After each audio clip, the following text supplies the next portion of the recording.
Hey, what's going on? Stephen Briggs, and you are listening to the Dope Dealers Podcast. I'm in a double mind. I'm living a double life. Real hectic. I was taught to double mind. I was taught to ask no questions. We live in a double life. The dope boy life get hectic. But I'm willing to double mind. But I'm willing to double mind. The dope boy life get hectic. We live in a double life. You are now tuned in to the dopest podcast on the planet, Dope Dealer Podcast. Jamal Doman and Toby Hicks. Ladies and gentlemen, boys and girls, you know what it is when you hear that bell. We're black. Dope Dealers Podcast. You know what it is, man. It's the world's most dangerous podcast. It's your man Jamal Doman at Jamal Doman, JamalDoman. Toby Hicks at Toby Hicks, TOBEHIXX. Absolutely, man. Episode 153 in the place to be. Yeah. You know what it is, man. Toby, who we do it for? Oh, man, the troops, the Army, the Navy, the Air Force, the Marines, the Coast Guard, the National Guard, the Bloods, the Crips, and the SAs, and some of the Woodpop. Absolutely, man. We're back in the studio. It sounds so good, man. I'm excited about this show, man. It feels good to be back, man. We video record, and hopefully we can everything come all right, and we can start putting these back on YouTube, man. So let's get right into it, man, because we got a dope show, man. We don't have a whole lot of time. First thing I want to salute everybody came out. I was in Philadelphia over the our little hiatus. I was in Philly at the Punchline. Salute to everybody that came out and supported me, my family, my friends. It was good to be back home. It was a dope show. Shout out to Lawrence Owens, to Ray, Buck Wow, man. Everybody came out. It was a dope show, man. So salute to everybody in my hometown, man. They always show me love. Toby, you been good? Yeah, hanging in there. Yeah, definitely. Best as possible. Absolutely, man. So listen, man. Before we get into what we came here for, man, I got the dope of the week, Toby. We haven't done that in a while. Dope of the week. Yes, right, man. So dope of the week, it's the whites. I call it white on white crime. Yeah, how they end up with the same last name? That shit fucked me up. Vicky White and what is it? I didn't get it. What's it? Was Casey White. Casey White, yeah. Vicky White and Casey White. Well, really, Casey White is not the dope of the week. Vicky White is the dope of the week. If you guys have been gonna call somebody a dope that's dead. Yes, Ain't that a bitch? Yes. and if somebody talking about somebody who's dead is kind of, we're gonna stay with that theme through this show. This is the dead people. But yes, Vicky White is the dope. Listen, she was the ride or die chick to the end. I give her that. No. If you guys been living under a rock, it was a prison break the last week in Alabama, where a prison guard, a supervisor, Vicky White, broke her boyfriend, Casey White, out of prison, and they went on a 11-day, I guess, whatever you call it. Yeah. And everybody wondering, like, why? I guess, you know what? I bet the first thing he said to her, he was like, look, check this out. My last name White. Your last name White. Bitch, we married. Well, he did say when they took him out the car, he did tell the cops, my wife is in there. He referred to her as his wife. He said she shot herself. So, guys, if you've been like, this is idiotic woman, and rest in peace to her, but she did some dumbass shit. A day before her retirement, some prison dick just fucked her whole head up. She broke this 6'9". She had been fucking him for a while. Oh yeah, she been fucking him for a while. Yeah. She broke this. She sold her house for $100,000 when it was worth $275,000. Cashed out on that. Give me the $100,000 right now. Cashed out on that. Went to the sex store. Got some clothes for him. A lot of people missed it. She went to the sex store. Got some. Obviously, she in the sex store. She got some shit. So listen, man. So she broke this motherfucker out of prison. They went on her 11-day run. They were finally caught, and she unfortunately she put a gun to her head and killed herself. Which I knew she couldn't go back to Alabama and face her friends and she wasn't gonna go to jail. She wasn't gonna go. She was gonna kill herself. She gave it all up for some dick. somebody on Twitter was like, man, she's a white woman from Alabama looking like that. That was the most exciting 11 days of her life. And then, I mean, you got to realize not only is she in Alabama, she lived in like the woods, so it was no men around her. She got trapped in, and me being a motherfucker who been in prison, I knew a lot of cats who was fucking the guards in prison. I mean, that shit was common. I know. But you know, most of the women that would fuck somebody, they wasn't gonna throw their whole career away. They just get a little, you know. I mean, they wasn't gonna break the motherfucker out. Why didn't she fuck with a motherfucker who was getting out? Like, you know, who maybe had 5 years. This motherfucker had life anyway. What was the end game gonna be? Man, listen, that dick. You listen, man. We have a young lady who's on this show, and maybe she can answer better than. And you know what? I'm gonna introduce her because maybe we can't think from a woman's point of view. You know what I mean? No, we can't think from that. But I have seen them low self-esteem women that worked in a prison. I knew how they meandered around. I had a cousin who did the same thing. He got a girl fired from her. He was in prison, and same thing, low self-esteem. Prison guard, and he gassed her up, and she was getting him a phone inside. He was calling me. I'm like, how the motherfucker, how you call me? He said, and eventually he got her fired, but they stayed together for. She got herself fired, nigga. He said he got her fired. They stayed together for a while after that, but yeah, it happens, man, and that's something maybe we need to talk about. And I've known prison workers who fuck with somebody and the person got out and they kept fucking when they got to the street. But I mean, you gonna give a motherfucker some pussy who ain't never getting out, and then you gonna like, fuck it, I'll break this motherfucker out. Man, it's amazing. She threw a whole life away. And this ain't even funny, but yeah, she threw her whole life away. Yeah, I want to get her. This is one of them situations though where I gotta admit, I'm glad she wasn't black. Exactly. Like, damn, I'm glad no sister did that dumbass And this shit. actually happened a couple years ago. Showtime had a show about this. Ben Stiller directed it. It was a four-part series. This is a true story. It happened in New York where it was 2 inmates fucking, a white, older, not that attractive, and what happened was she helped them get out. Now she was supposed to be in a ride because they got out through a tunnel. I watched this whole show. Yeah. It was a Showtime, like 5-part episode. But she wasn't there when she what's the word I'm looking for? She left them there. Like she left them hanging. She left them hanging. Scared. She got scared. Yeah. So they still escaped, and they went up in the New York mountains for like a month. They was on the run for like a month. Then they eventually, one guy, the cops killed him, and then the other one, they caught the other guy. But they arrested her too. She's doing time. But she at the last second, she just I can't do it. But they was fucking her, and then she helped them get out. Vicky White was a down ass bitch. Vicky White, ride or die, bitch. So let's get right into it, man. Our what we talking about, man? Today we're talking about Can I say something about Vicky White though? Yeah, sure. I was going to introduce you. Then I was going to bring. So listen, today's episode, man, we're talking about Kevin Samuels, the late Kevin Samuels, who passed away last week. The polarizing YouTube self-proclaimed relationship guru.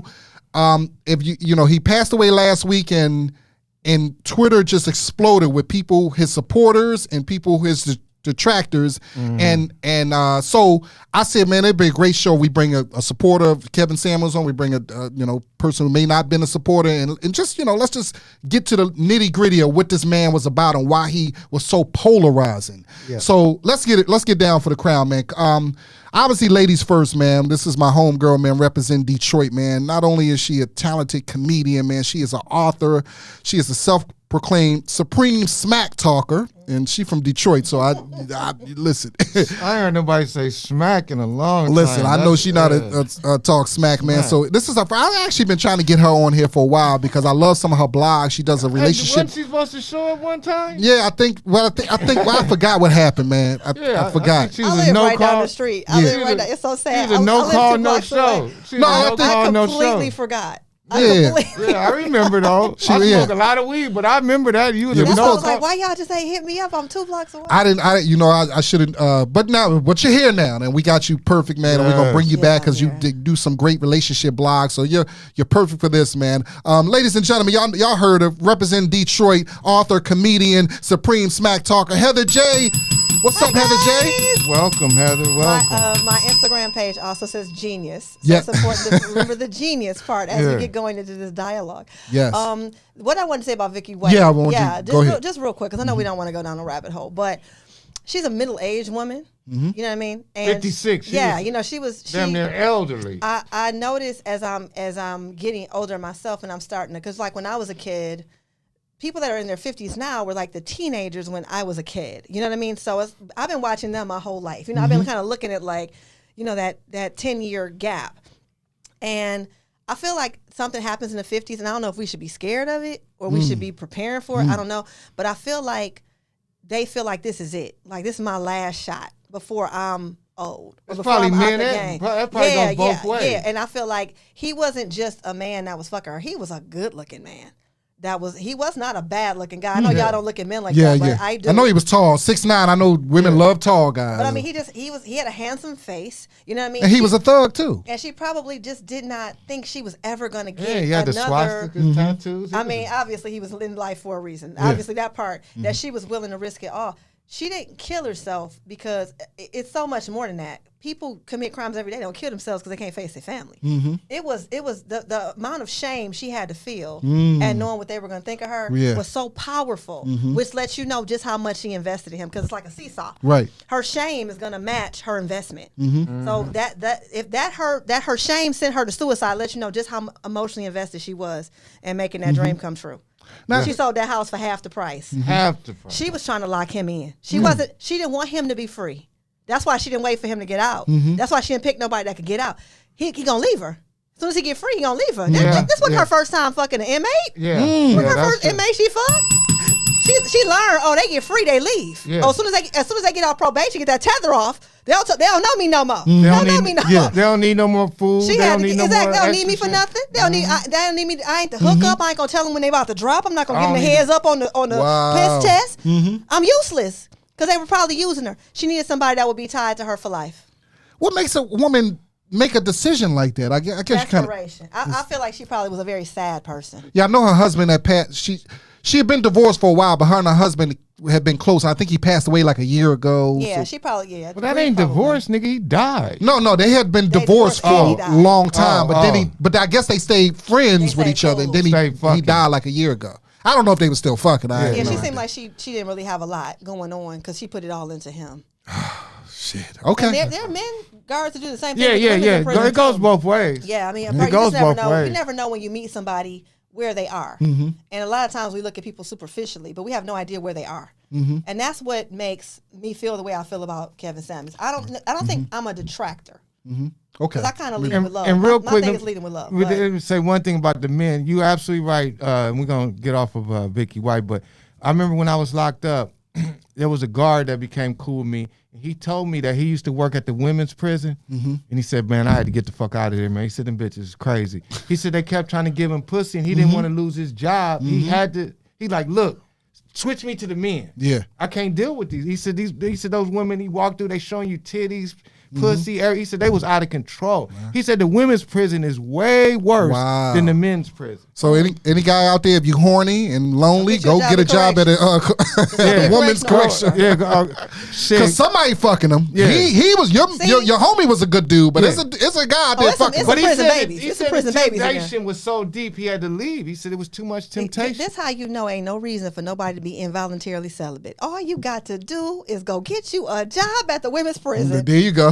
You ain't got to be out here trying to buy drinks for these ungrateful bitches. You can go get you a job handcuffing these ungrateful bitches. Yeah. All right, let's bring our next guest in. Let's bring him right in. He's a men's dating coach. He was also the host of the Introvert Dating Success podcast, where he gives advice to men on how to better their lives and become the man women want to date. Oh wow, this is kind of similar. Welcome to the Dope Dealers podcast, Harry Wilmington. What's up, Harry? How y'all doing? Harry, what's good? Thanks for coming. Doing good. I had to come out, y'all. I saw the post and I was like, I gotta come and talk. You got man. Yeah. We happy to and you dress well, man. You're overdressed for the thing. One thing I learned is that your your image matters. And so I met y'all before. I don't know if it's gonna be on video, but I was like, you know what? If it is, let me be prepared. So Absolutely, yeah. man. See? Absolutely. Yeah, So let's get get right into it, man. Damn, this So motherfucker, I thought I said, damn, he must have just got off from Bank of America. and Yeah, I shit. thought he was selling life Ain't insurance. that Bank of I America? was like, I work from home, so this is just I just had this in the closet. This ready a to go. pyramid scheme? He trying to sell something? So let's get right into it, man. So last week, Kevin Samuels, self-proclaimed relationship guru, lifestyle expert, he passed away at the age of, I don't know, some people said 56, some people said 57. So I'm not 54 is what I heard. so I wrote 57 down. 53. 50. Okay, so Come on, it it was can't all be over the this. place. It can't be on this He was scene. born in 69. so LA Times say 57. That's what LA They Times don't said. care, man. They don't care. So on May 6th, unfortunately, he passed away. Well, the autopsy hasn't been done, but it seems like he had some heart issues, man. Kevin Samuels, a YouTube, Instagram personality who blunt lifestyle advice aimed at black men and women, drew a legion of admirers, followers, and of course, of detractors who condemned his views as outdated and cruel. Describing himself as an image consultant, Mr. Samuels had transformed in recent years from a personal stylist into a social media celebrity who built his following on the image of plain-spoken, hyper-masculine, did I say that word right? Hyper-masculine authority, usually wearing a finely tailored suit. The approach brought him more than 1 million followers on both YouTube and Instagram, and many of his supporters viewed him as his taken courageous stance for what they call traditional values. In his videos and posts, Mr. Samuels urged his followers to adhere to rigid gender roles. He largely evaluated women for their appearance and youth, men for their assertiveness and money. He criticized women who saw as too career focused, and asked questions suggesting women's interest in men was based mostly on their income. So he was very polarizing. It was actually a petition signed by 3,000 people a few years ago trying to get him removed from YouTube or Instagram. In the wake of his death, I've been on Twitter, and it was just like a whole battle of his supporters and people who, I will say, detractors or non-supporters. So I just thought, we have to do an episode about this just to, address the elephant in the room. Me and Toby were familiar with Mr. Samuels, Kevin Samuels, but we wasn't. I watched a couple of his videos. When he first, I started hearing about his name. I saw what his niche was. I saw what he was trying to do in the videos. It wasn't really interesting to me, so I didn't really. I say this to say I have no dog in this fight. I wasn't a Kevin Samuels supporter. I wasn't a detractor. Some of his videos I listened to, and I can take some of the stuff he said. Okay, I understand. I agree with that. Then some stuff he said I didn't agree with. So I just wanted to put that out there. Me and Toby going to kind of be like, Toby, you're similar with that. Right? Yeah. I don't need no motherfucker to tell me shit. Y'all Switzerland. I don't give a fuck Yeah, so what, we're gonna kind of be the referee in this. And I got to tune in for him to tell me shit. I'll say that again. You got to what? Tune in. I heard people was paying him too, man. I heard he had he was subscription. Getting paid. Hell yeah, he was getting paid. Let's break it down, man. Ladies first. Heather, you are here. I need to go first. Well, okay, okay. Well, you know what? You want to pass? You want to? Pass the baton to? It's up to you. I don't have nothing to say to somebody else. Say something. Okay, All right, let me. So we'll start with it. We'll start with Go ahead. Why? Heather, what was when you first heard that Kevin Samuels passed? What was your reaction? Okay, so the first thing I heard was that it was like a rumor on Twitter, so it was unconfirmed. Death is never something that I'm not going to tell other people how to feel. I try not to take pleasure in anybody's death.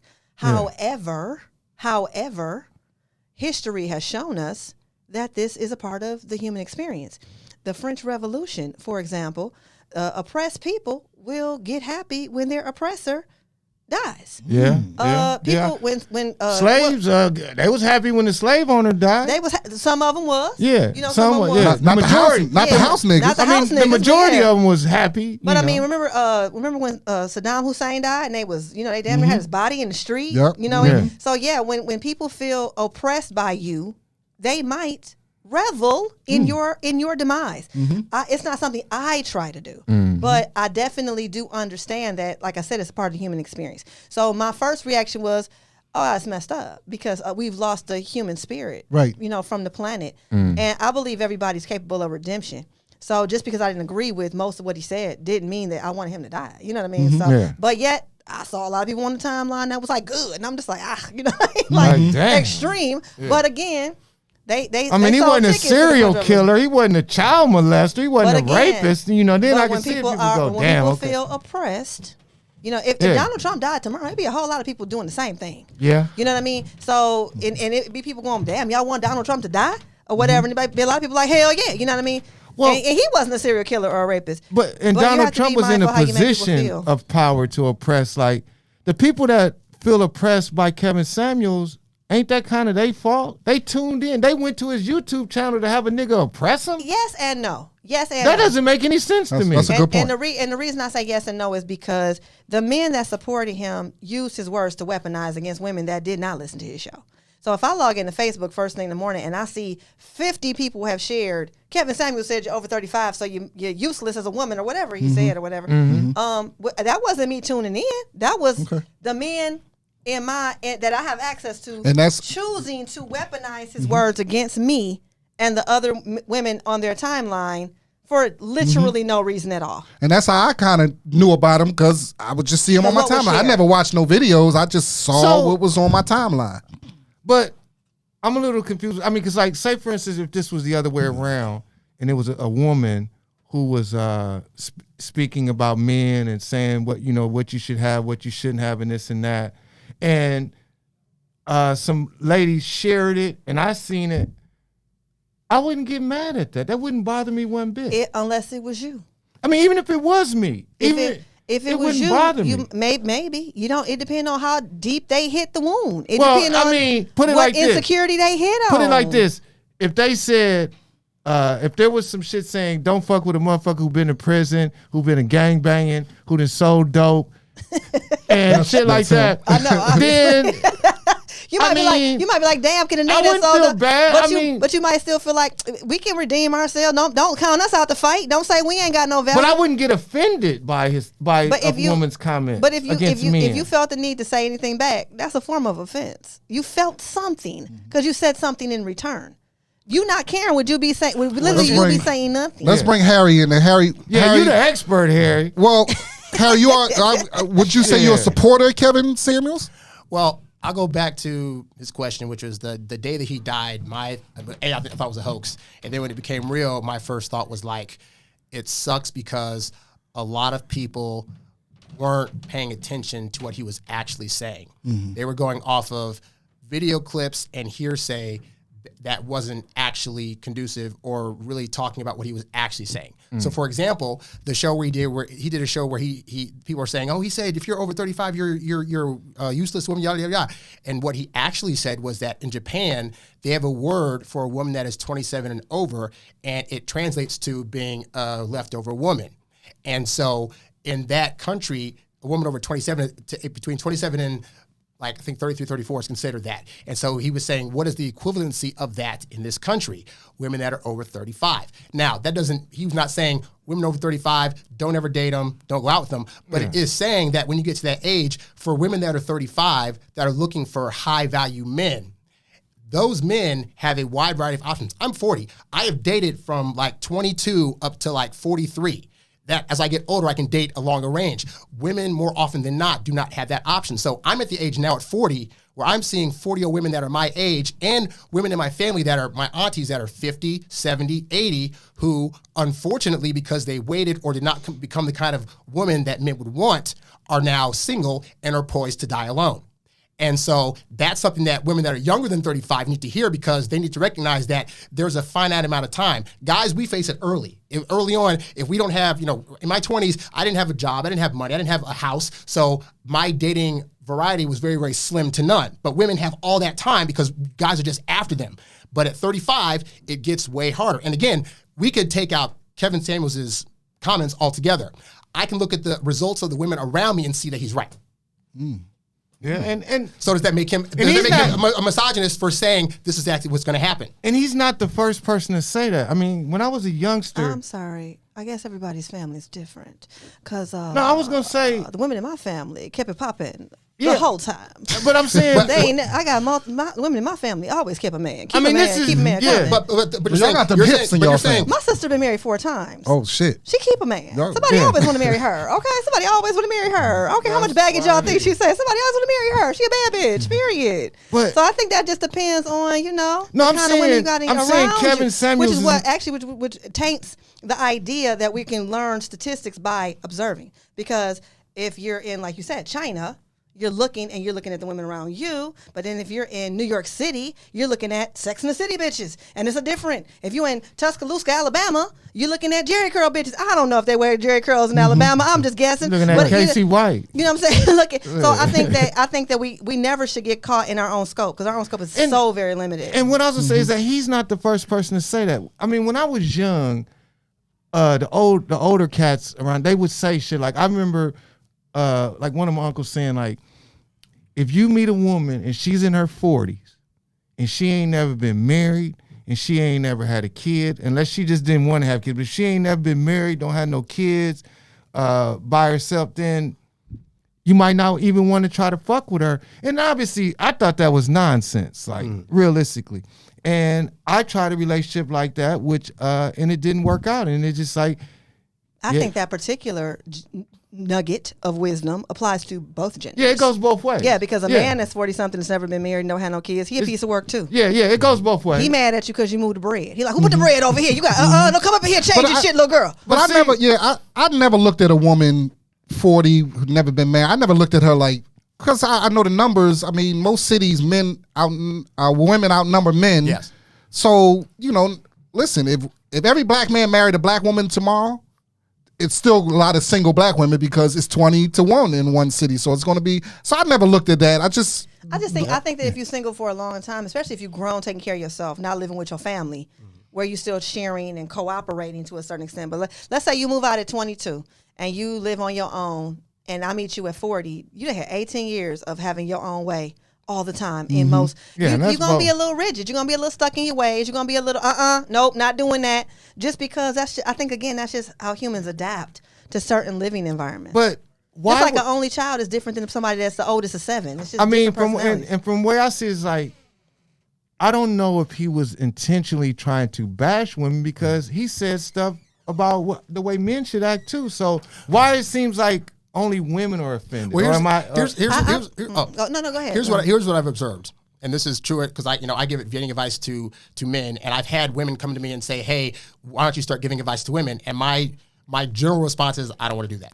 And they're like, "Why?" And I say, because this is what's happening with Kevin. Is like, Kevin spent his first 3 or 4 years giving advice to men. Then he got a call-in show, and so what happens is the way men give advice to men and the way that oftentimes men talk to other men can be drastically different from how they talk to women. And that's true. So what will happen is sometimes women will come into these spaces and say, "Hey, I see you giving this good advice to men, and I want a certain kind of guy. What advice can you give me?" And he's like, "Okay, what's your situation?" "This is my situation. I got 2 kids. I'm 35, and I want a man that makes $100,000 a year." So if he's going to give advice the same way that he would to a man and not change it up, he's going to say, "Then you probably aren't going to get that." And that makes women feel insulted, because up until 35, the whole world's been telling them you're pretty, you're cute, regardless of what you're wearing or what you weigh or what you make, you're just the greatest thing ever. So for a guy to come into that suddenly to them and say, "Actually, you don't qualify," that now feels like an insult, because they haven't heard that before. But people have been lying to them their entire lives. So how do you, if someone's been lying to you for 35 years and you come across a harshful truth, that's going to seem like this guy doesn't know what the fuck he's talking about. or he's bad. Or He's bad, or he's mean, and mean. and it's like, it's interesting. Actually, like, I got a couple quotes here of stuff that he said. Okay, I actually had one too. he said for once, he said, if you think that just because you got a good credit score, you got a degree, a middle class job, pay your own bills, that people looking at you and not being sexually attractive, you got another damn thing coming. He said, you can always do something about your body. You can go to the gym, do squats, do push-ups. Do you look like someone that wants to have sex with you? That matters. He said that to men. So again, he's saying that same exact stuff to women, but now it's misogyny because it's going towards women. But he's been consistent for everybody he's given advice to. I want to read. It just sounds to me like he's obnoxious to everybody. But to the and point. so because the men didn't cry, it makes it. Well, no. It's like saying, "Well, he stabbed the men too. Why can't the ladies take the stabbing?" It's akin to like That's true. like, for example, I'm a fan of cooking shows. Okay, some people like Rachel Ray. Some people like Gordon Ramsay.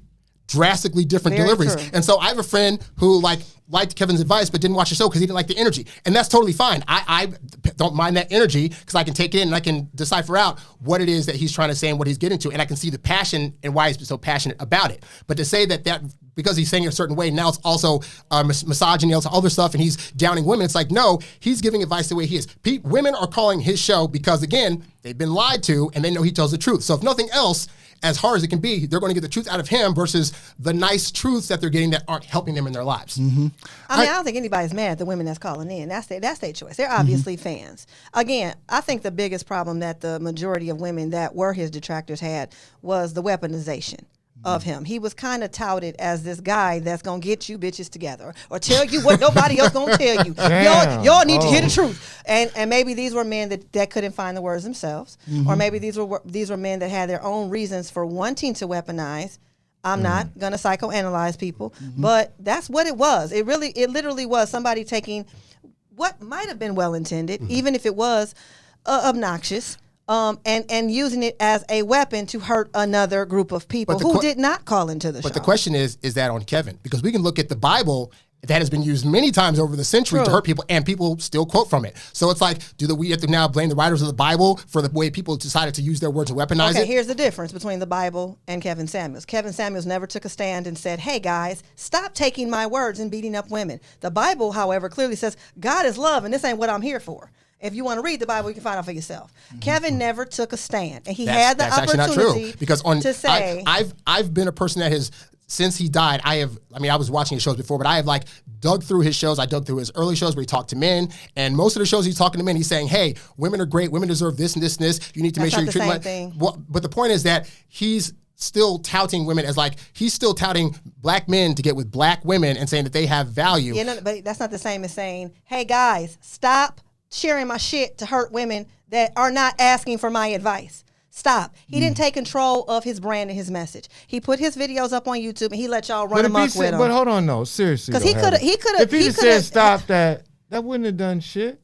But niggas still would have done what they was going to do. Yeah, but they wouldn't have been. But women wouldn't be mad at him. Because women would be like, well, he is trying to talk to the people that I honestly think women would still be mad at him. Yeah, because he still said the same shit, though. Because for example, the few times I've given advice to women, I do not have a delivery like Kevin's. I'm very much like, well, it's just, this is the reason why you're getting the results, X, Y, and Z, blah, blah, blah, blah. I've said stuff as nice as possible, and I've still gotten pushback. So, well, people don't like hearing criticism. That's just it seems like it. Well. Yeah, it seems like it would be hard for any man to say that to a woman. If you say, I'm a person that gets shared a lot. If I do a post, it might get shared a lot. I've had this happen where people were like, well, you said woo woo, and I'm like, well, no, that was taken out of context. I was responding to, I give you a perfect example of what I'm talking about. I give you a perfect example, just let y'all know I'm not picking on Kevin. I could take the L too. One time I made a comment about somebody being dark skinned and me being attracted to them. They were separate. I was not saying I wasn't attracted to him because he was dark skinned. He was dark skinned and I was not attracted. It was completely taken out of context. He took it and ran with it. Oh, Heather don't like dark. And I was like, that's not what I said. That's not what I said at all. And I had people DMing me who were like, how could you say this, right? And I was like, yo, let me set the record straight. What I'm saying is Kevin never took the opportunity to say, let me set the record straight. That's not what I said. But again, being a consistent consumer of his show, he's had several shows where he did a show, the internet did its thing, and then the next show he'd say, so on the last show I said this, and y'all think I said this, but what I actually said was this. He said that on quite a wide variety of shows. It's just, again, but what happened is if people are just watching clips, they're going to say, oh, he said this thing on his clip. I'm not watching the show anymore. So then the next show he comes on to explain it, but they're just taking the 5 seconds. Well, no, yeah, exactly. So it's like he could have done that hypothetically on every single show. It's not going to matter. People are always going to find stuff that he said that he quote unquote said that but a personal brand has a responsibility to take control of their brand. That's all of us. We all have a personal brand. We all have a responsibility to control our brand. I want to read one of his controversial quotes. Just controversial if you want to take it that way. So he said, "Men don't care about what you have." He's talking to women. Men don't care about what you have. We care about who you are. Your master's, your PhD, your property, or your car, whatever, is not what men choose. Women judge from the highest man than they will ever be able to deal with. I don't know. But I'll go from men don't care about what you... So I thought about it. I read that and I was like... And I thought about myself.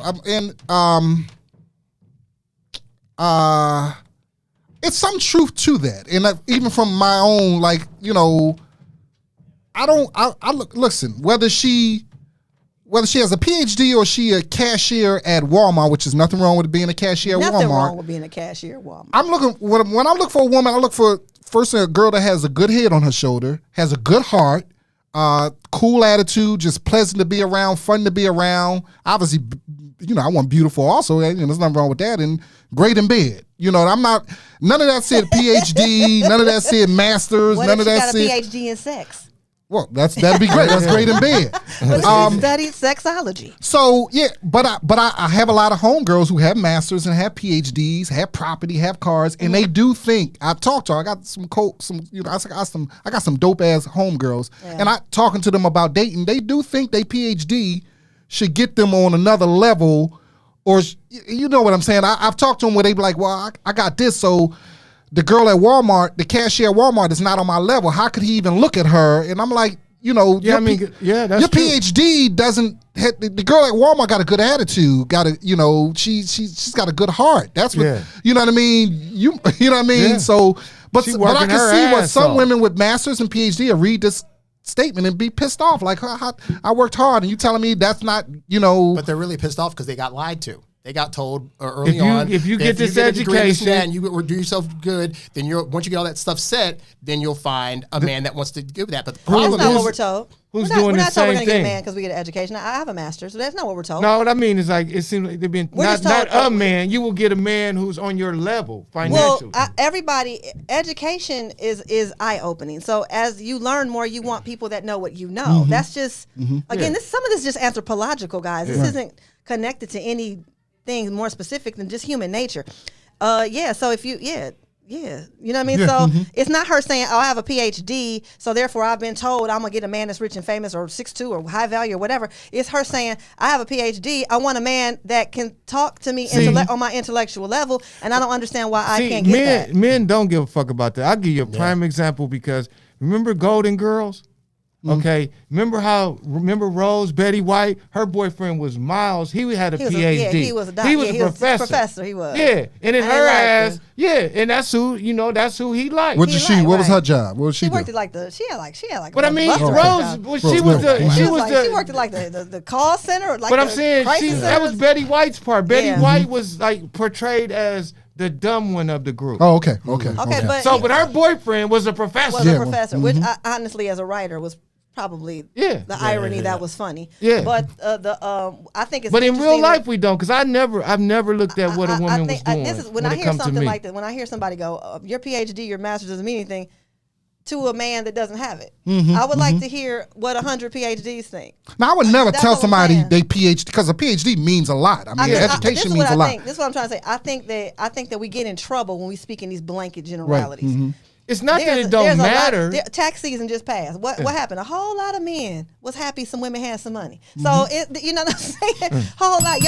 Y'all make jokes all the time about the girl that's paying for the guy at tax season and all this type of stuff. So we're not gonna act like it ain't no men that don't care about a woman's success because there are men that's that true. care about. But women. it's, what that's a reference to is that in the grand scheme of the things that men need, that are generally needing from women in order to have a happy relationship, that's not one of the, He don't need the her to high be the criteria. breadwinner, right. Well, none of that. It's just like, because I've dated women across the spectrum that have had PhDs and law degrees and doctorate degrees, and I've dated women who only have like 1 degree or no degrees. And for me, it's like, none of that matters. When I come home at night, how are you talking to me? Yeah. Are you going to cook food for me without yelling at me about how I got to cook, even though I'm a great cook and I do cook on my own? But the point is, like, are there going to be things that I want as a man outside of, oh, you learned a thing and you can talk to me, that's great, but like, what other things are in place? Are you good to get along with? Can you, talk to my family in a certain way? And some women that, and this is not a blanket statement, but there have been times where the women that I've dated that had those higher degrees felt a level of entitlement about themselves. That's the word I was looking for, because like I said, I have homegirls, incredible homegirls, degrees. One of my homegirls is a doctor. She just bought a second property. And I talked to them about dating, and it's LA, so the dating skew is a little different out You here. can't compare. This is nothing like real life. But I talked to them, but I do get a sense of entitlement because I'm successful. I deserve. Okay, let me ask you a question. You're a man about town. You a man about town. That's a good way of saying it. Right, exactly. You move in circles. You A go little to the bit. right parties A a little little bit. bit. Think of the baddest chick you know. The baddest chick. Didn't she have some entitlement too?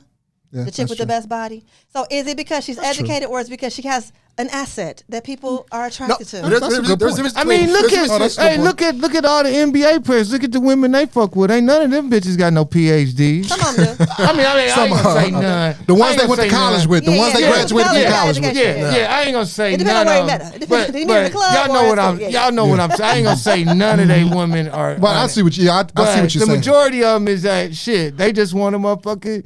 I mean, just somebody that they. But that's that a they different type attracted of that's to. a different type of person too, because sometimes the very wealthy men, 7-8 figure men, they're looking for a woman to be a showpiece. She's she's part of the she's part of what Trophy they wife. offer. Yeah. Yeah. So a lot of these men are looking for women because they're beautiful. But I'm just saying, a smart woman, a beautiful woman, a woman with an amazing body, a woman that's the daughter of a rich man, maybe an heiress, or which we see out here a lot. My dad is Steven Spielberg's first AD. You know what I mean?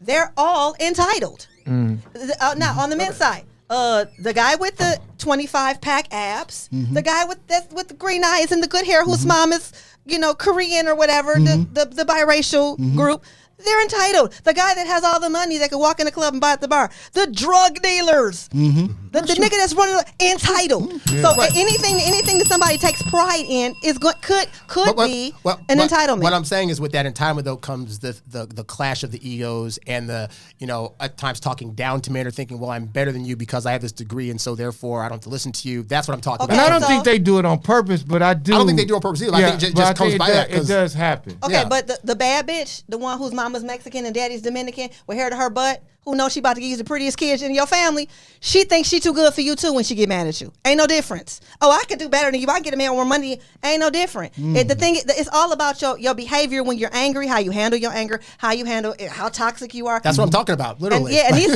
things have nothing to do with education. Like everything you guys are naming is superficial shit. In the grand scheme of things, where is that heart at? But but this gets back to, again, this is an example of men express the things that they need or want, and women come in and say that shouldn't be a thing, and that happens quite often. And so Kevin would say like, "Hey, you want the high value guy, you want these, or even not a high value guy, just the average guy that has like a decent amount of money coming in. These are what they're looking for." And a lot of women on the show would be like, "Well, that shouldn't be a thing," or "Why do men think that way?" Or, "That shouldn't be it." And it's like, so we have to learn as guys. Our whole lives, we're told women want guys to do this and how to be emotional, this, and that. And we have to learn and study up to be able to ideally be able to get you and keep you, but then we express those same things, and it's like that shouldn't be a thing. And so that's where a lot of women also don't get the results they want, because they want to be like, well, I'm going to just do me and how I do it, and God's going to accept that. And it's like, well, okay, but the guys you want aren't going to take that, so you're probably not going to get them. They might hook up with you, but they're not going to stay with you long term, because you don't want to actually study what men are actually saying they want. You want to say that's not a thing. They're going to want whatever I bring to the table, and that's not always what's going to happen. I can say the same thing about single men, though. You could. They don't want to hear the real. But to the point, that's a personality type. That's not gender specific. And also, he never said I'm a relationship coach. He said I'm an expert at men. You're coming to me asking about men. I can give you advice on the men based on you're saying you want a man that's kind of like me. I'm 6'4". I make a lot of money, and I know guys in that circle, and I know what I want, and they know what they want also. Yeah. We can help you with that. So women coming to ask a men's expert about men and then saying that's not a thing, that never made any sense to me. But men do the same thing. I'm on Quake's house quite a bit, and it's usually me, something like this, me with a bunch of men, and they'll be telling me. I think we've been on it together before. Yeah, they'll be telling me their stories of why this happened with a woman, and I'll be like, well, that's because you didn't do this, or that's because you didn't do that, and they'll be like, no. Again, I think it's a certain personality type, and this is just my, I don't know, I might be saying too much of this, but I believe that when people are single over a certain age, I don't know if it's 35, 40, I don't know what the age is, it's a reason. And the reason is these are people that don't listen to nobody. Okay, they're not listening to nobody. They listen to their mama, they don't listen to their pastor. Honestly, I would say I probably fit that category. I would say for men, it might be slightly the opposite of that, only because, Kevin got a lot of pushback from women saying that, well, why should they listen to you? You've been married twice and you got divorced and you don't have blah, blah, blah. And so he had a show where he said he grew up around single women. He grew up around a single mom. And so they taught him to be the nice guy, be a certain way. And so when he was going out meeting women, he could be like, hey, I'm gonna do whatever, this and that. And then when he got married to him, he'd go into what we call simp mode and do everything that he learned from these women around him, and then he would lose a woman. So it's kind of like for men, because I grew up, my dad died when I was 9 years old. Mm-hmm. So I had a big learning curve to do when I got to college, because again, I'm taught to be the nice guy and to, acquiesce and, ask women where they want to go on dates, all this stuff. And none of that stuff helped. And it wasn't until I actually figured out like, oh, wait, all these things that I'm being told are wrong, but I'm learning them from women. So I have to learn what's actually going to work from men that I've seen that have been successful and other people that, I've seen and done on my own that shows that this actually works. And so that's where a lot of the strife comes from guys is that once we learn how to do these things, then it gets told that we're being toxic, all this other stuff. And it's like, that's not really the case. Just we weren't getting the results we wanted before. Well, I think when you're toxic is toxic. Toxic is not an opinion. It's poison. But clearly, it's not cyanide is cyanide to everybody that takes. Clearly, it's not cyanide to you. And strawberries to me. It's a lot of women's opinions on Kevin that he was toxic, but so much of his advice worked for people that it's like it's in the eye of the beholder. I watched one of his videos and the girl asked him to rate him and he rated the girl as a 6. Yes. Now I know. Oh, average at best. Yes. I know a lot of times if you tell a girl she's a 6. Mm-hmm. Even if you follow that with some great advice, yes. I know a lot of women. They're not going to get over that you just called it because they ain't mind. They think they're 8 or 9. But who do? So who are the people that want to hear they're a 6? Well, she asked them. Who would hear 6 and be like, "Yay, thanks, I'm a 6." No, so even if he followed that up with some good advice. But I know she's never going to get her. She didn't listen to. And this is not just her. I know a lot of people not even going to listen because they can never get wrapped around that you called them a 6. Yeah. You know what I mean? Even if you follow them, why would somebody ask somebody a question if they don't want to hear the truth or that person's actual opinion? Now, how you gonna ask a motherfucker something and then get mad at what he tell you? Because the way I see myself, shouldn't even ask him. The way I see myself, obviously she saw herself as higher than a 6. But who needs another motherfucker to validate you? I mean, a person, a male or female, shouldn't need that. If Halle Berry say rate me, everybody gonna say 10. Ain't nobody gonna be like you a 6, Halle. Eric Benet might. I'll give her 9.5. Eric David Justice might, but most of y'all gonna be like higher numbers. Mm-hmm. So if she's used to, like you said, if she's used to hearing higher numbers. Yeah. She's immediately going to be taken off by the guy that says 6. Yeah. I've never heard 6 before. I mean, have you seen this that's funny you said David Justice because I remember when him and Halle split up. Mm-hmm. I seen an interview with her. He definitely was like, she ain't no 10, right? I seen an interview, but it wasn't even that. It was like it was the fact that the guy said, "Hey man, how do you divorce a beautiful woman?" And David Justice just simply said, "Man, there's millions of beautiful women. I'll get another one." Well, what they say? What's that old saying? Show me a fine woman, I'll show you a dude tired of fucking her. Yeah, my grandfather. I'm sure it can be the same way from a. Right. I wanted speaking of 6, and so I have a homegirl who has a sister, and let's keep it 100. This Dope Dealer podcast. Her sister. If you ask me, her sister is a 6. Good, great personality, but I mean, if you're appearance wise, if you tell me to rate her sister, she's a 6. She got a real big nose. Her sister, college degree, good job, college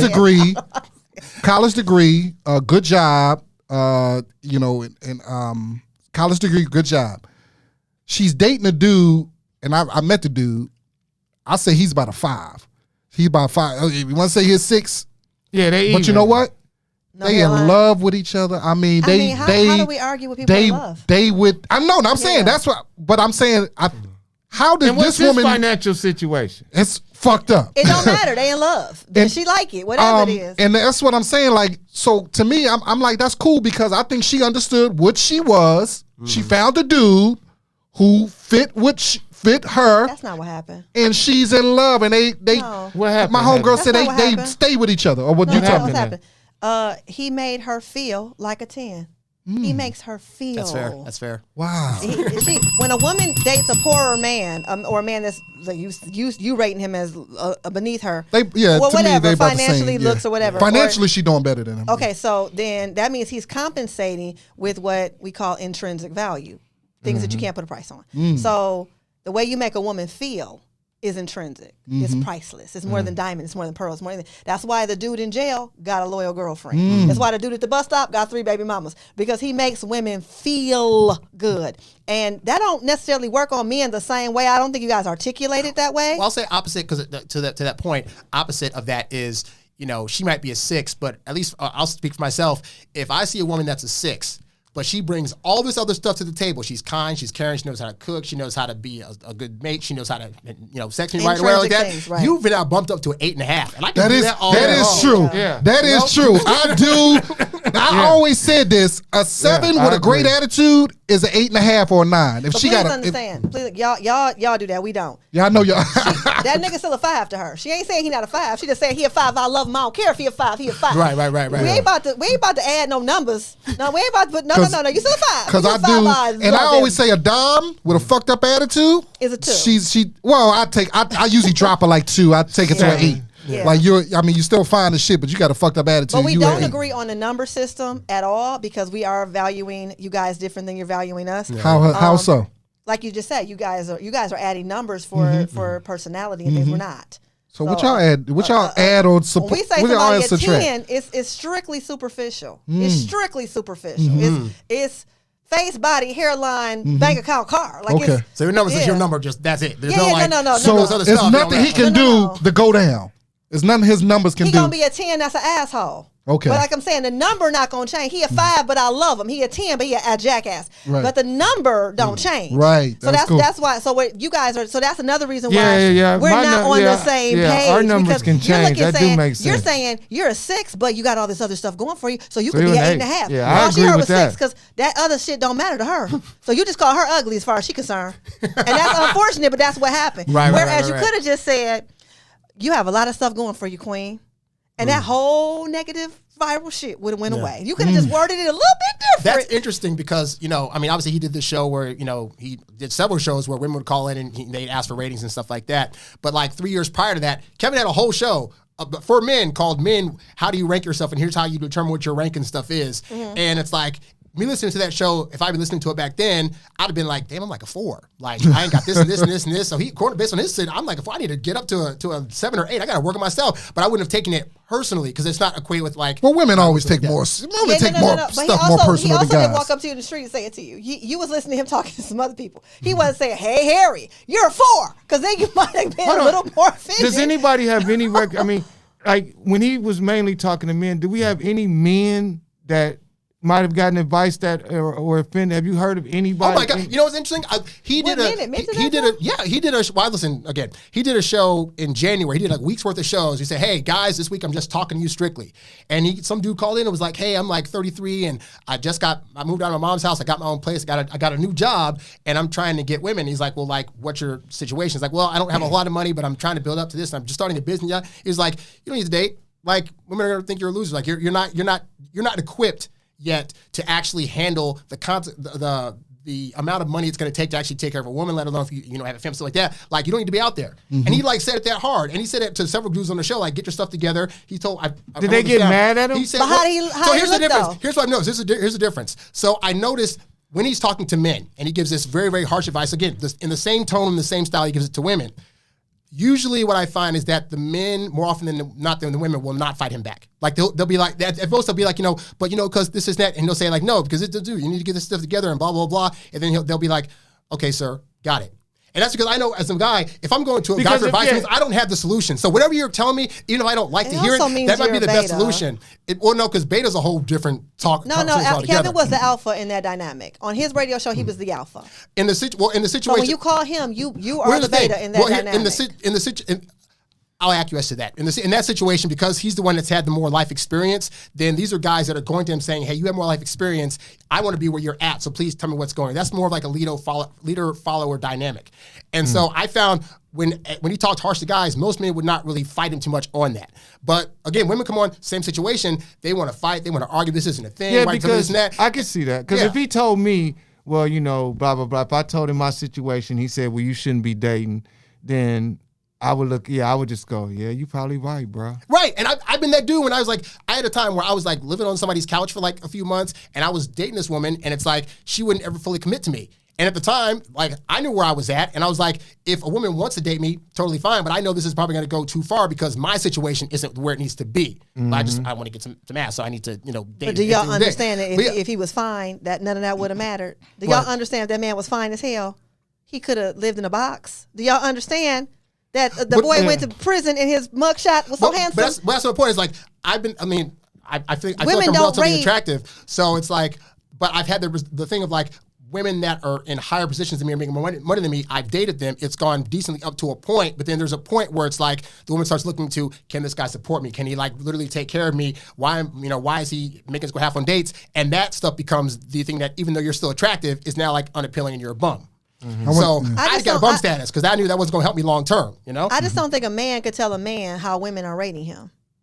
I don't think a man can give you your number because he don't know. He's not looking at you the way we're looking. But at men you. know based on results. So we don't have to have a woman. We don't have to have a guy tell us anything. Results of what though? Well, I'm saying because some men's end game is just to have sex. I'm saying like this. For example, me living at my mom's house versus me having my own 1-bedroom studio apartment or full apartment. There's a difference in the reactions I'm going to get from women when I say, "Hey, come home with me." So just off the reaction alone, I know what my ranking is. I don't have to have a number to know that I'm not getting my reaction to that. But again, there's dudes that live with their mama that moved their girlfriend. And that's true. And there's levels to that too. There's always levels to that stuff. But I'm saying in general, there's no hard fast rules. It's funny that because chemistry. Because I've lived out in LA. My first apartment I had was a studio apartment. I got a lot of pussy in that studio apartment. I mean, maybe not the I wasn't fucking dimes all the time, but I got a lot of. Then I moved to a 1-bedroom apartment and got more pussy. I was doing all right. Now I live in a 2-bedroom. I still get, so I see, also I had a roommate at one time. I had a roommate at one time, I was getting pussy when I had that roommate. I really think that we just discount to our own downfall, raw human pheromonal chemistry. There are people that will walk up and look at you and she'll just like you, and it won't matter.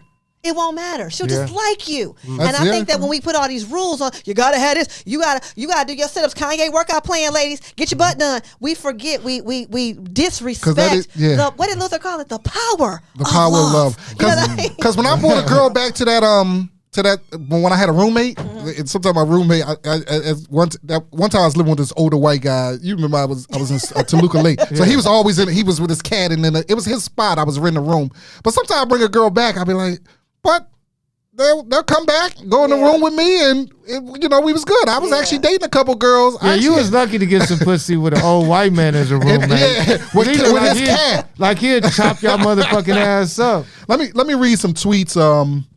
Because Twitter. It sounds like really that people shouldn't. I don't see where the anger should have came from. Well, let me read some tweets and we get some. This is good or bad. All right. So Kevin Dead Samuels, made a career out of mocking black women and having a circle jerk with other sad, pathetic, fatherless, desperate men, and y'all want to check notes mourn his death. Nah. Another one said, when you realize that was harsh. But her name is God Tier Hoochie. God Tier Hoochie. Woo. She got a bad spirit. When you realize that Kevin Samuels passed in the same state he warned black women they would be in, old, lonely, and unhealthy, you start to see that perhaps all his ranting and raving was nothing more than insecurity projected at the people he believed were the root of his issues. He wasn't lonely. He died fucking. Yeah. He died fucking. He died fucking. It was a fine girl. So all stuff he said about, he used to be on the show saying. But again, why does that mean he wasn't lonely?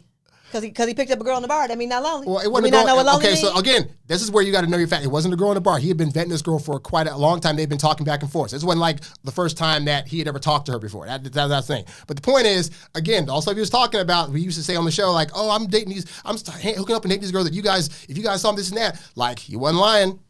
All right, so hold on. Let me read. Dudes get Flavor Flav had 50 of the most beautiful women in again, he had power. He had celebrity. Let me read some more. All Kevin Samuel did was tell broke men and overweight women to be realistic, and y'all out here acting like he was Scar from The Lion King. That was great. That was great. Wow. Kevin Samuel said to beat women who don't listen. He said it's okay to defend your partner if he's a pedophile. Did he say all that? Alone promote safe sex and wanting better. I didn't understand that one. People aren't celebrating Kevin Samuel's death because they disagree with his opinion. They're not mourning him because in life he was a what's that word? Misogynist who hated and belittled black women and encouraged the abuse of black women. Where did they get the abuse? And again, see, none of that part is true at all. Because again, These are people that they took a few clips and ran with it, and that people are going to do that regardless. But I would say the positive that's come out of his death is like since he's died, there's been a lot more clips coming out about the little short clips where he's talking about, hey, we're trying to put together black families, and like this is why I need to respect black women, and this is what being a man's about. And like did all any those things, white women listen to? I mean, across the gamut, black women, white women, like the whole audience, yeah. But when we put ourselves in a position to say, I want to be famous, or I want to be somebody y'all listen to, we have to consider our legacy is going to be more than our wealth. Our legacy is also how we made people feel. And unfortunately, whether he meant to or not, he made people feel bad. So that's a part of his legacy now, whether he likes it or not. But that's not on him. I think he knew what his legacy was going to be and was just like, but ultimately, because I've been also watching a lot of videos of like the close personal friends of his that also do YouTube stuff and have been talking about behind the scenes, like what he was building towards, trying to build up, like, what are those things like, I can't think of the word right now, but like when you collect people together to talk and have, discussions, stuff like that, and trying to build back black families and all those other things, and these various platforms of how to get all the people that are in the, black sphere together and really like talk about how we can like uplift people and all this other stuff. But sort of that part of that comes with having accountability. And I think he was so harsh on women because unfortunately it feels like a lot of women aren't taking accountability for either the things they're bringing to the table that men don't want or actually knowing what men really value in relationships. And so he had to push harder at that at times because he had to really get to their heads. Like, look, what you're wanting is, if you're wanting these outcomes, fine. But A, are you that person? And also, are you looking at the men that actually are available to you that also still have value? Because he didn't crap on the middle class man, but a lot of women will crap on middle class guys. And so that's important to know too. If you want to build the black families up, most of them are going to be middle class. So if you're a woman, again, if you're 37 and have 2 kids, you're not trash, but you're also trashing the guy that makes $60,000 a year that would be there for you and take care of you. That's not fair to him either. All right, so we've been talking a lot about Kevin Samuels with our opinion. Let's hear from him. Let's hear from him. That sounds just crazy. really say this. I take no particular pride or pleasure in doing shows like this because I know it triggers certain black women. I know they do. I know some of them get pissed. I've heard women on YouTube saying things that they don't watch the show end to end. And I'm not going to, and that's not going to change anything because there are far more women and far women who are listening. And who are the recipients? The women who listen end to end and are saying, well, you've changed my life. You've helped me look at this way or that way. Those women are benefiting. And guarantee when those women come into contact with men doing something, they all benefit. We're better off working with each other, trying to understand one another. None of us are perfect. Certainly not me. I ain't shit. I got a lot of problems. It's like anybody else. We all got issues. But just like Ice Cube, when the brother steps up to do something, support. Find ways to support. Even if you have an issue with something it's doing, can you find 4 or 5 things about it that you like before you start off with the one thing you don't like? Because you cannot keep painting black men in this ain't shit box. They don't all fit there. And brothers are starting to push back and say, no, 51% of us are single and childless and 64% in the middle class. They're here. Can you interact with them just in a peaceful, civil way? If you never get married and never have kids, can you have a higher quality of life? Can you just be happy? Can you stop walking through life with your hands up ready to fight the reflection of you, the opposite sex reflection of you? I don't walk through life looking at black women as though they're my enemy. And I would hope that for the black women who this applies, you stop walking through life assuming that black men are somebody to challenge, somebody to overcome, to struggle against. We don't need that. Damn, that was sad. So that was sad. my final question to both of you guys. I take no particular pride. Oh, I'm sorry. This was like the final scene of Imitation of Life. I got a final because I look at that. I mean, that doesn't sound like somebody who is intentionally trying to hurt people. It really doesn't to me. Now, I could be totally wrong, but he doesn't sound like somebody who wakes up trying to hurt people. I got But it's still a show and it's still entertainment, and we still have to make sure we say things to keep people watching and sharing, or else we don't get the YouTube check, do we? I got a question, and this is my final question to both of you guys. And listen to that. To me, what I take from his legacy and this is just me, and y'all tell me if I'm tripping or not, Aaron, Heather. Did he kind of show that black men and black women are still kind of, it's like a gap between us and this dating? To me, it seemed like he exposed that it's still some anger between the black man and the black woman, and I that's just what I kind of, I got a lot of homegirls. It just, am I tripping? Did he expose that it's still something going on between the black man and the black woman in our society today, that we have to come together and put all this, I don't like you and you did this and you need to stop, somehow something got to happen. Am I tripping? I'll be honest with you. I put Kevin Samuels in the because I was like both of you. I knew who he was. I saw clips. I wasn't really phased one way or another. It didn't bother me. I'm an entertainer, and to me, I know a show when I see a show. Yeah, that's what I thought when I first watched the video. What I'm saying? Same thing. I know a show. I'm like, nobody's gonna watch a podcast if all you're doing is singing "Sunshine and Rainbows," and you know what I'm saying. Nobody's gonna watch that show. But you say, hey, you overweight mama 6, ain't nobody ever gonna love you. Oh, well, yeah, you'll get a million viewers.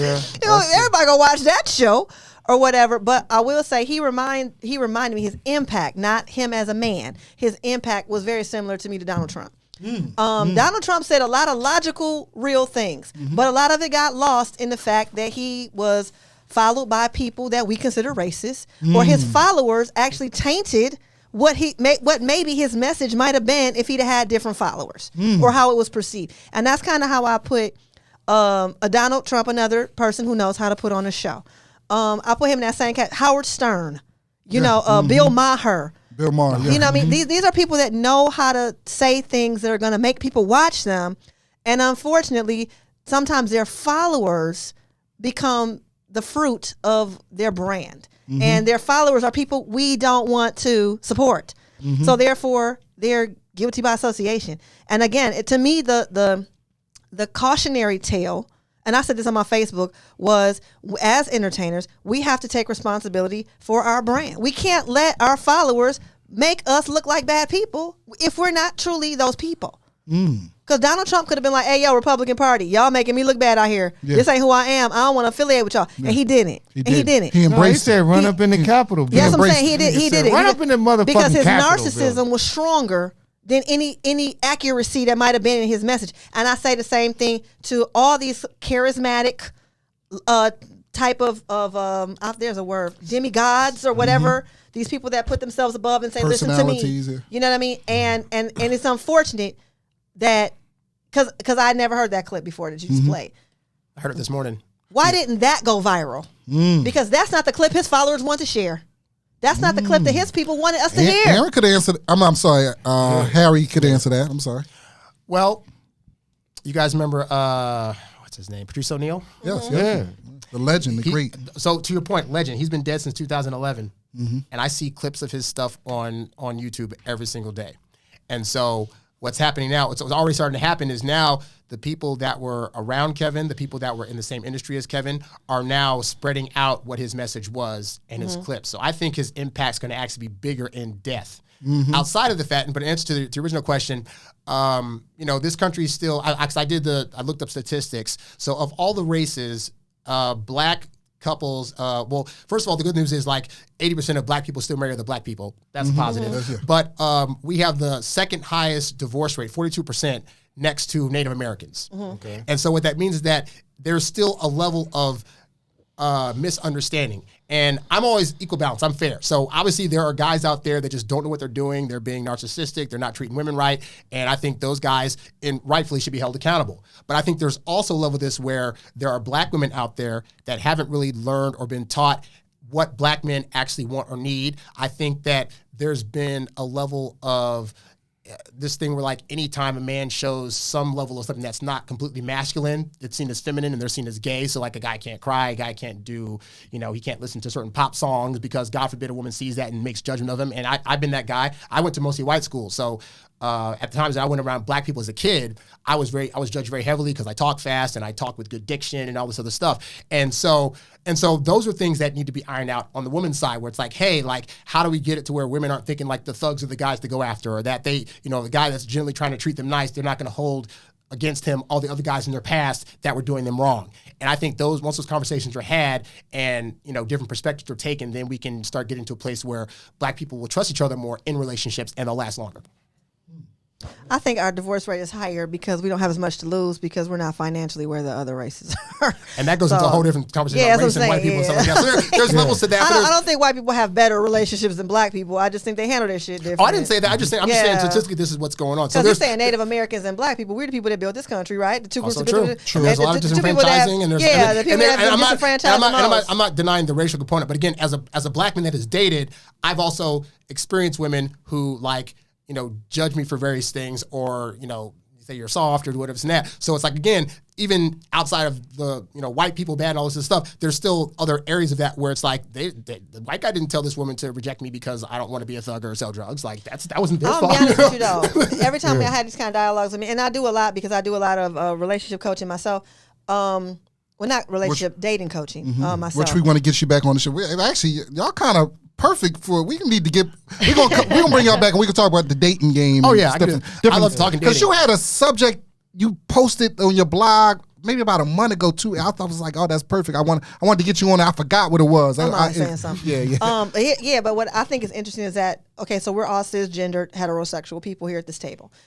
You've only dated women, right? Yes. And I've only dated men. Yes. So your bad experiences are always going to be women, women, women. Mm-hmm. Mine are always going to be men, men, men. Yeah.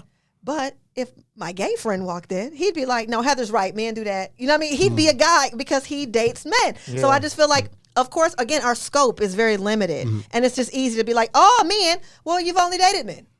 And I'll give you an example of what I mean. I'm on a dating app. I do them for fun because I'm a comedian. I'm sorry, honey. So sometimes I do them just to get jokes. Sometimes I match with people just to laugh. Okay, I'm sorry. Anyway, sometimes I change my gender to man, looking for woman, just so I can see what the women is on. Whoa. And I can tell you, because this is what happens. When you log in, all the men are like, don't ask me for money.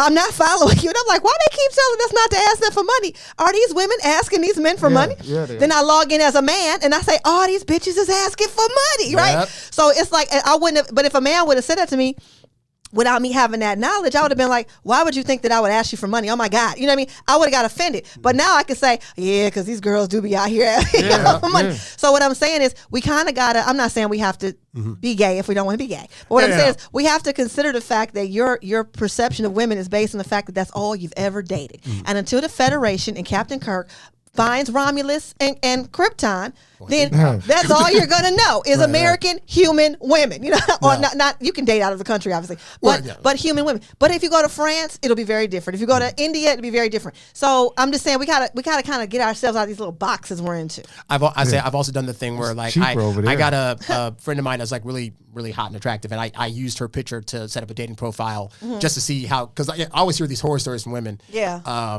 So surprisingly, a lot of the guys that wrote weren't really like saying anything too malicious, but a lot of it was just like really boring. Like, hi, hey, how are you? Oh my God, you're so beautiful. But I put a profile up, first day, I kid you not, 149 matches. Yeah. So what it's funny because I've dated women who didn't understand. Like they're just like, well, if I just go on if we break up, I just go on an app, I can get like a date that night, or I can get like 25 guys in my DM, and she couldn't understand why it is that guys struggle. And it's like, because guys don't, on a good day, might get like 10 matches. Like we're nowhere near, but they're thinking, because they don't have the experience as a guy, they're thinking like, oh, it's just so easy to just go on an app. And it's like, that's not our experience at all. No. You know, like even like Chad Thundercock or whatever, getting on there, it's like maybe might get 15 in a night, and that's still not going to beat an average looking woman getting like 50 matches the first day. Yeah, I would honestly recommend anybody that online dates to do what you just did or what I did. Like, look at it from the other side. I never tried that either. Because first of all, from a game perspective, and I'm a master of game. From a game perspective, I know how to talk to the guys now because I'm just gonna not do what they irritated with them. You know what I'm saying? Yep. If for no other reason than to get some game, just see what's out there being said, see what's being offered. I would tell you what I found. I found a lot of the men, because they're antagonized by they're allowing that small percentage of women that would ask you for money to dictate how they're talking to me. So they're coming at me very aggressively, very abrasively. It's like, you're not even giving me a chance to like you, because the first thing you said was, don't ask me for no money. And I'm like, yo. That's same for the women that are like, well, hey, I'm not here for hookups. And it's like, I was a virgin until I was 23. If anything, I can outweight you, but you're yelling at me and you don't even know me and yet. you don't even know what my intention is. But that's because, you're locked in your little scope or whatever, and just say, okay, so I noticed that a lot of these guys. That's a whole nother show. Yeah. Right? We do online dating talk all day. Virgin till 23. That's 8 episodes. And I was fucking at 12. Yeah. Vivica Fox called I saw this. Kevin Samuels' death karma. And he said karma for the way he talked about. Somebody said somebody put on Twitter, Vivica A. Fox, a 57-year-old woman who's never been married, passed around in Hollywood, been stalking 50 Cent for 20 years. Damn. We can all see why she hates Kevin Samuels. Yeah. But to the point, that virtually also is for ratings. She's on Fox Soul. That's what I'm saying. I was going to say the same thing. Yeah. All these little hot takes, it's just like Will Smith and Chris Rock. Everybody, their mama had a hot take because they knew they was going to get them some press. Yep. I don't believe nothing. I don't believe nothing nobody famous say about nothing. Because I know they just trying to get verified on Instagram. Mm-hmm. And we'll end it right here. These rappers call y'all bitches, hoes, money hungry tricks, and y'all twerking to their music, but Kevin Samuels where y'all draw the line at. Lord help us. Wow. Well, rappers listen. ain't talking to me. You know that's what women do. We go, the rappers ain't talking to me. You talking about them hoes. Right, he ain't talking right, to me. right. He ain't talking to me. Too Short named all the bitches. He named them. He like, he shit. ain't say Heather. He ain't say Heather. Shit. He talking about them bitches. Yeah, so listen, this has been a great episode, man. I really appreciate you guys coming in, man. This has been incredible. I hope you guys listening, just I hope you got something out of it, man, and hopefully we the black man and the black woman can, better understand each other, What man. Martin said, come together as a people. Like Rodney King said, can we all just get along? So listen, Heather, tell us what you got going on. Where can they find you at and everything? I know you got a whole bunch of, you got books and stuff. Yeah, if you're in the LA area, I'm a regular at the Laugh Factory in Long Beach. Yes. I'm irregular in Hollywood. I'm regular. If you're in the South Bay area, you can always catch me up there. I do have books. I write a mystery series about a hood rat detective, Sherlock Holmes on the block, if that makes sense. Maybe Shorty Should Be a Detective if you want to go on Amazon and cop any one of those books. There's 2 of them, a third on the way. And I got my script greenlit. I'm going to be going to Detroit to film a movie in June. So, hopefully we'll have some offerings. Social media handle? At Heather Jayh. You could just put in Heather J. I'm the only black Heather doing comedy, so I should come up. And if there's another one, let me know. Only black Heather. That's only black Heather You J probably doing right. comedy. I ain't never met a Heather in my career. You can say Heather Black comedian. Not black. I'm I coming never up. met you're the only black Heather I ever met in my career. Heather, oh my God. Yeah. H&H is just fucking me up. Harry, where can they find you at and everything? What you got going on? It's my main site is introvertdatingsuccess.com. I got ebooks there. I got programs, all designed to help you date as your introverted self while still getting your alone time.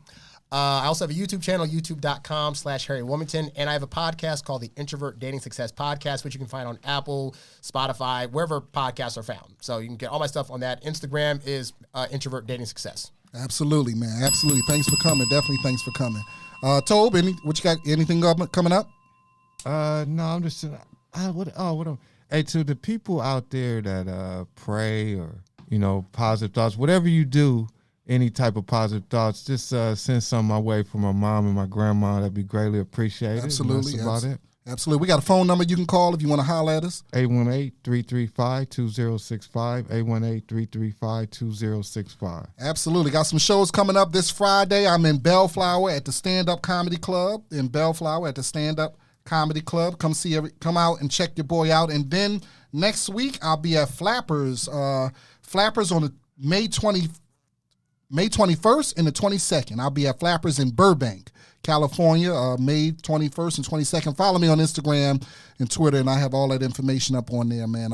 At Jamal Doman, JamalDoman. At Toby Hicks, TOBHIXX. Dope Dealers Podcast, at Dope Dealers Podcast. Review us, subscribe to us, spread the word, man. Tell a friend. Yeah, be safe out there, man. And we all love you you. motherfuckers that's mad at Kevin Samuels, let that shit go. Fuck out of here. Something else will happen tomorrow. We out.